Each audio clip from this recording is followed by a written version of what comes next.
ഞാൻ കാലിക്കോട്ട് ബീച്ചിൽ വന്നേ ഗൈസ്. സുഖാണോ? സുഖം, സുഖം അല്ലേ? വലുതായിട്ട് എന്ത് ചെയ്യും? ഞാൻ ഇങ്ങനെ നടക്കും അല്ലേ? ഇപ്പൊ ചെറുതാ, ഇപ്പൊ കോളേജിൽ പഠിക്കണ്ടേ? വലുതായിട്ട് 30 ഏജ് ആവും, പിന്നെ എന്ത് ചെയ്യും? പണിക്കോണം. 30 ഏജിൽ പണിക്ക് പോണം? അല്ല, 30 വയസ്സിൽ കല്യാണം കഴിക്കണം. സോറി, 30 ഏജില് പതിലായിരിക്കും. ഇപ്പൊ കോളേജിൽ പഠിക്കുന്നുണ്ട്. പിന്നെ നിങ്ങൾ വലുതായിട്ട് 50 ഏജ് ആവും, പിന്നെ എന്ത് ചെയ്യും? 50 വയസ്സായി നമുക്ക് മരിച്ചു പോണം. അങ്ങനെ പറയുന്നത്. ഒരു ഫാമിലി ടൂർ, ഫാമിലി ആയിട്ട് നല്ലതായിട്ട് എൻജോയ് ചെയ്യണം. പിന്നെ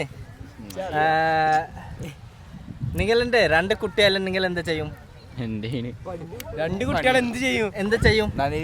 ആൺകുട്ടി പെൺകുട്ടി നോക്കിട്ട് കാര്യമില്ല, എന്ത് ചെയ്യും? പഠിപ്പിച്ചാൽ പഠിപ്പിക്കാൻ നല്ല